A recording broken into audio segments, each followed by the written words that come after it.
Another major bill passed was the Corporate Tax Amendment Bill 2020, presented also by Minister of Public Works, the Honorable Bishop Juan Edgil. It seeks to exempt corporate tax on private education and private medical health care. This will afford the removal of the existing 25% corporate tax, which was instituted by the previous coalition administration. The bill was supported by Attorney General and the Minister of Legal Affairs, the Honorable Anil Nandlal, and Minister within the Ministry of Public Works, the Honorable Deodat Indar.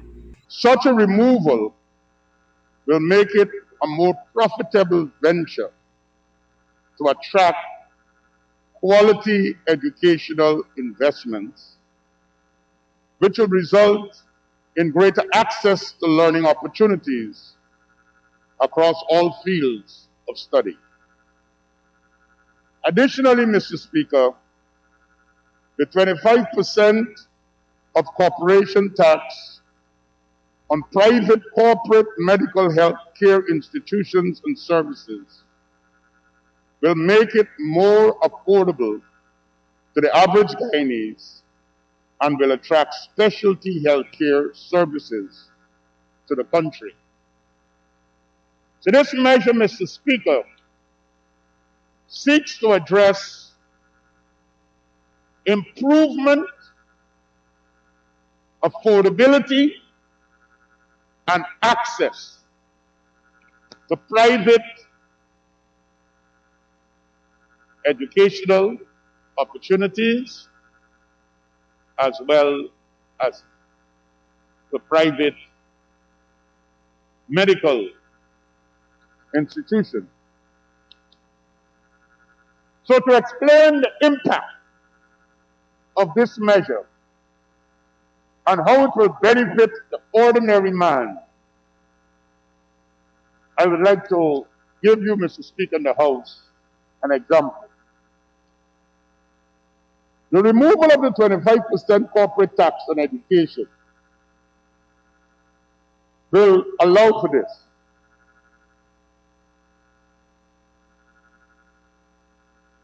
In order for us to have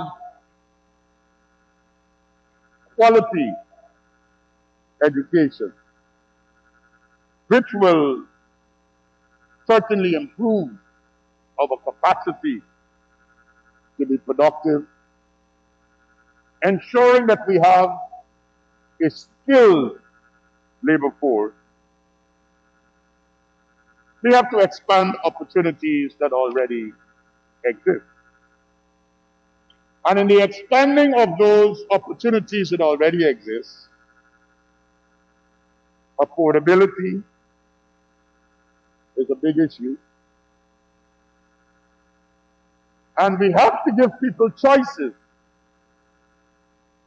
Not everybody will want to attend the University of Guyana. In as much as this budget supports the University of Guyana, people must have options and choices.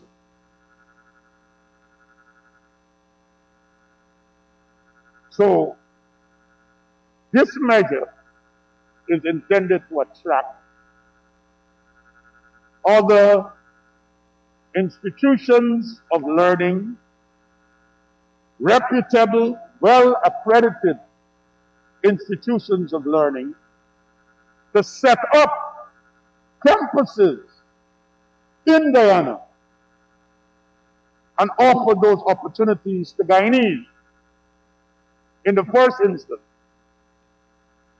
But Mr. Speaker, with this kind of an intervention that we are proposing, where we could attract educational institutions to come and set up campuses here in Guyana for learning, it will also be a major source of earning foreign exchange. Because when those campuses are established in Guyana, students from around the world, because of the favorable rates that will be offered in Guyana, would be able to make Guyana a destination of choice We see that right now with some of the institutions. We have quite a lot of foreign students attending some of these institutions. To every student that comes here, because we are making it more attractive, they have to find apartments to live. So that's opportunities for Guyanese who are providing that service. The fact that those students from overseas who are coming to study in Guyana will become residents. They have to spend, which means their families that are supporting them from overseas have to send money to Guyana. And that's money, foreign exchange coming, and money in circulation. So this measure alone, just in the educational sector, is providing choices and opportunities of our young professionals and of our young people who are pursuing education at affordable rates, because the 25% corporation tax is being waived, and it is also to attract reputable, well-accredited institutions to set up campuses in Guyana. And with that, we can see an inflow of foreign students coming. We don't have to go too far. Just go to Grenada and see what is happening in Grenada. The fact that they have educational institutions that attract, well, good quality, accredited institutions, that they attract foreign students, it's a significant contributor to the economy. So this measure is creating that architecture to facilitate that in education. Mr. Speaker, similarly, when it comes to the removal of corporate tax on private health care as well, combined with the government's removal of VAT on medical supplies, this will also make health care more affordable to the average Guyanese. Because if the hospital or the healthcare facility don't have to pay the 25% corporate tax, the person accessing an ultrasound or a CAT or have to do their blood test, the cost will eventually go down and makes it more affordable. And people must have choices again, whether they go to the GPHC or to one of our regional hospitals, which this budget that has just passed makes provision for, to improve services in the state-owned institutions. But people must also have choices, and when they seek to access services at private medical institutions, it must be at affordable rates, and ensuring that these private medical institutions can survive. But here again, sir, this measure also creates an environment for investment into Guyana. Taxes from private education institutions save each student approximately $75,000 per annum. And this figure, Mr. Speaker, is not inclusive of tertiary education and private lessons. With an approximate of 10,000 private students, this will represent a transfer of more than $750 million conservatively to households throughout this country.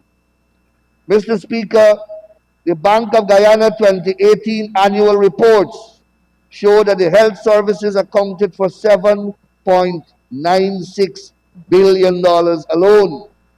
The removal of corporate taxes from private health care will see a transfer totaling more than 950 million, which will inevitably be passed down to consumers, making almost all private health services automatically cheaper by 25%. But, Mr. Speaker, as the Honorable Bishop Edgell explained, this is merely part of the government's larger vision for the establishment, or rather the creation of a destination here in Guyana for primary, secondary, and specialized health care and education. We want to make Guyana, Mr. Speaker, the academic hub and the healthcare hub of the Caribbean. That is the vision of our administration.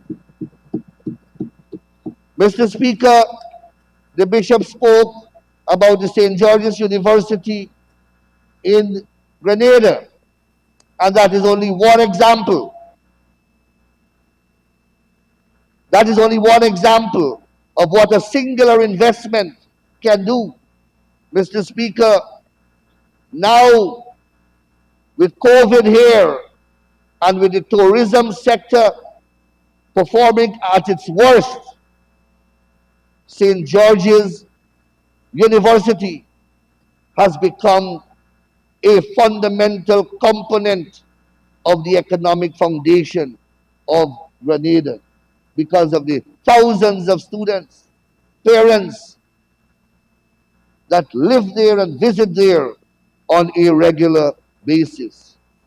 Mr. Speaker, the Honorable Minister of Education, the Honorable Priya Manichan, and yours truly have been directed by His Excellency President Irfan Ali to begin discussions with the University of the West Indies and the Council of Legal Education in the Caribbean with a view of attracting their presence in Guyana. And that is part of the vision. We have begun, Mr. Speaker, to work towards that objective of making Guyana that attractive destination for educational and healthcare provision in this part of the world. The cost for education in Guyana as versus those in the Caribbean varies. But with this measure, it will clearly send a signal that we intend to develop our people. In the areas of the four, I'll just list a couple, Mr. Speaker. TVET schools, we have the technical skills, some of it, we need to develop them quickly because right now Guyana is now venturing into oil and gas society. There are skill sets that are needed right now to give our people jobs that we don't have. How can we get these skill sets? These skill sets can be brought into Guyana by various schools, either trade schools, university, whatever it is. I have seen countries across where they have oil and gas economy. I have ventured into Newfoundland in Canada. In that province in Canada, there are a lot of trade schools that benefit from incentive that the government of that province give. Those schools are needed here too. If you are in the oil and gas sector, you would need helicopter ditching training. You would need something called STCW training for you to venture out on a vessel to go offshore. Those skills are not in Guyana. Those certifications are not granted in Guyana. With the advent of passing of this bill and incentivizing the education sector for investment in Guyana, those skills can now be set up here and it can be done as an attractive venture. It will give prospective Guyanese the opportunity to go and study, to go and be trained for jobs that we are not getting right now. Jobs that are going to foreigners and that our people are not benefiting from. Mr. Speaker, law schools, business schools, medical schools, drilling schools, chemical engineering schools, mechanical engineering schools, civil works schools. All those are areas in which we can venture into and private sector can invest in so that we can transfer the skills to our people. The reduction in 25%, the removal of the 25% of the corporation tax that currently applies will see reserves for schools right now being grown because it will be effective from the 1st of January 2020.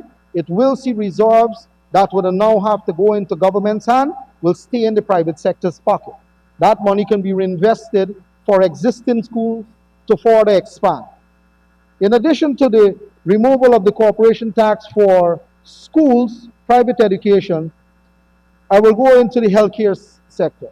The removal of the 25% tax on private corporate medical healthcare facilities or institutions is one that is part of our manifesto.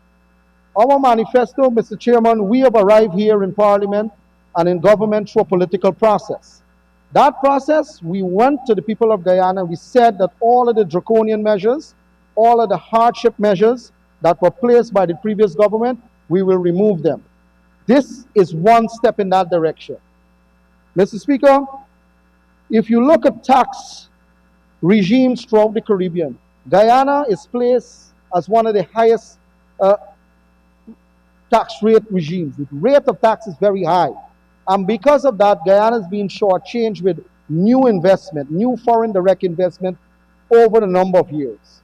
The simple reason being is when any investor sits and it looks at as an MPV analysis, or he looks at a business case justification if to come into our country to make an investment to carry on business, the tax rate is a disincentive to that investment. So investors stay away from Guyana. By the removal of this 25% on medical institutions operating here, it gives a whole new opening for a whole new set of services. Mr. Speaker, as you know, we have medical capabilities in the institutions, in government and in private sector. But as we speak now, there are need for reduction in prices for services, especially in the areas of cardiology.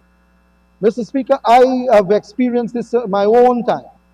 Cardiology services in Guyana, especially in the private health, is very expensive.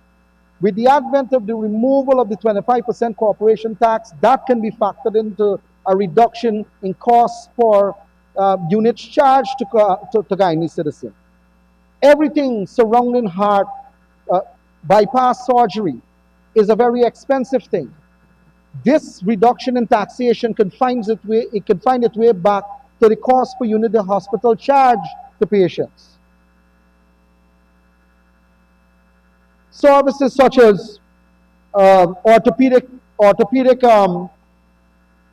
services. Mr. Speaker, again, I am a person who suffers from gout. I go to the hospital, Mr. Speaker, the prices are very, very expensive. I have suffered this just as many thousands of other Guyanese who suffer from this. This reduction in prices, this reduction in corporation tax can see reduction in prices for services.